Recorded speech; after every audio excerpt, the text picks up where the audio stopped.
Open QnA session শুরু হবে। আমি সবাইকে বলবো অনেস্টলি বানানোর চেষ্টা করেছি।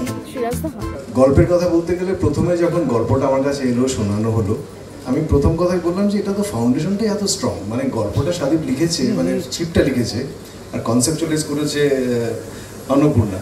কারণ এটা গল্প তো ঘরের ঘরের গল্প, প্রত্যেক ঘর। এটা তুমি এটাকে ভাবলে কি করে এটা নিয়ে তুমি ছবি বানাতে চলেছো, মানে এটা তো একটা তুমি হ্যাঁ ও তো ভাবতে পারেন, এটা তো ওর রিয়েল লাইফ ইনসিডেন্ট, এটা তাই তো, এটা চারিদিকে দেখা গল্প, রিয়েল লাইফ ইনসিডেন্ট। তো এটা নিয়ে তুমি you're touching a live wire.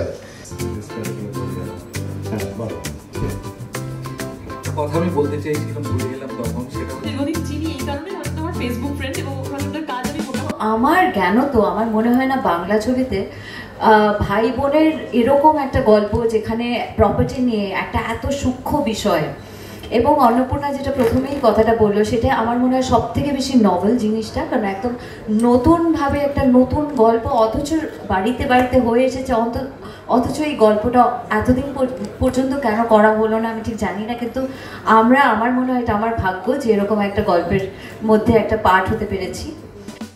ভাই বোনদের নিয়ে সিনেমা তো অনেক হয়েছে, কিন্তু ভাই বোনের এরকম একটা সেন্সিটিভ ইস্যু নিয়ে কাজ এরকম বোধহয় আমরা আগে দেখিনি।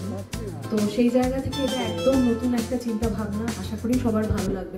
ইমনের সঙ্গে প্রথম কাজ, কি জানি করিমা লাগেনি হয়তো।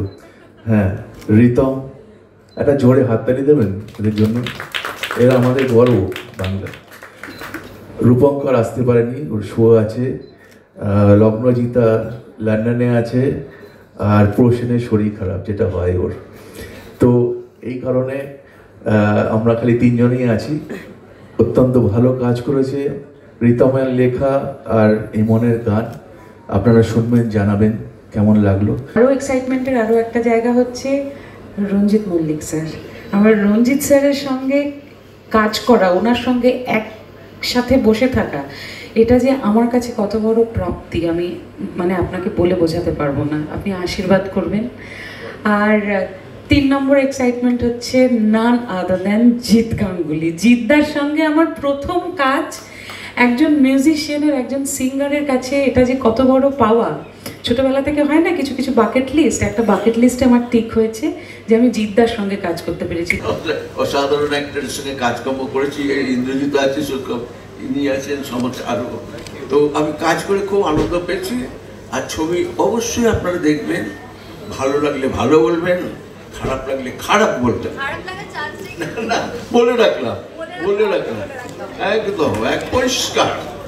ওমর সুজন মাঝি রে,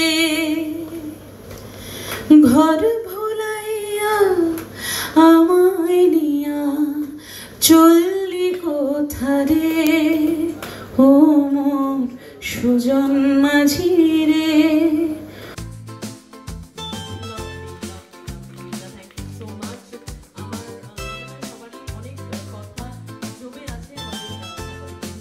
এই শোন, চল খেলতে যাবি চল, এই শোন,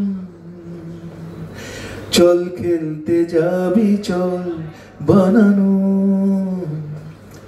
কাগজের যত নৌকোরা করছে কোলাহল।